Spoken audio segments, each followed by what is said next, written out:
দিনটি ছিল 12ই ডিসেম্বর আর আজকে একটা স্পেশাল দিনও বটে, তাই এই পায়েস রান্না করা। যাবো ও বাড়িতে, ভাবছি তাড়াহুড়ো করে পায়েসটা বানিয়ে একেবারে নিয়েই যাব। সব স্পেশাল দিনই সবার জন্য স্পেশাল হয় না, কিন্তু আমার মনে হয়েছিল আমি এইটুকু করতে পারলে আমার দেখতে ভালো লাগবে, তাই এই সামান্য আয়োজনটুকু করা।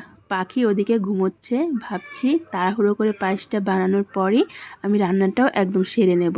আর আমার টুনটুনি বুড়ি ওঠার পর আমার তো হাজারখানা কাজ ওর পেছনে লেগেই থাকে। ভাবছি নতুন গুড় যেহেতু বাড়িতে আছে, এই গুড়ের পায়েসটাই করি।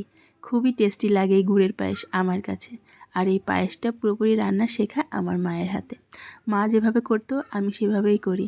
সকালের এই এক ঝলক মিষ্টি রোদ এসে পড়ে আমার গ্যাস ওভেনের ওপর, আর সঙ্গে এই মিষ্টি মিষ্টি গুড়ের পায়েস। একদম শেষে দিয়ে দেবো একটুখানি কিশমিশ। আর একটু টেস্ট করার পর মনে হলো আর একটুখানি মিষ্টি হলে ভাল লাগবে। গ্যাসের অন্যদিকে বসিয়ে দিয়েছি সেমাই। ভাবছি ও বাড়িতে যেহেতু যাবই, সবার জন্য একটু নতুন গুড়ের সেমাই করে নিয়ে যাই।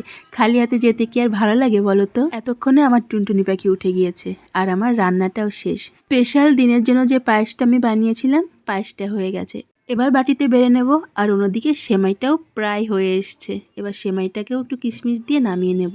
এভাবেই নামিয়ে ফেলবো ভাবছি। আগের দিনে না বেশি করে শুকিয়ে ফেলেছিলাম, তারপর শক্ত হয়ে গিয়েছিল, তাই আজকে ভাবলাম একটুখানি নরম করেই নামাই। বেশ হয়েছিল কিন্তু।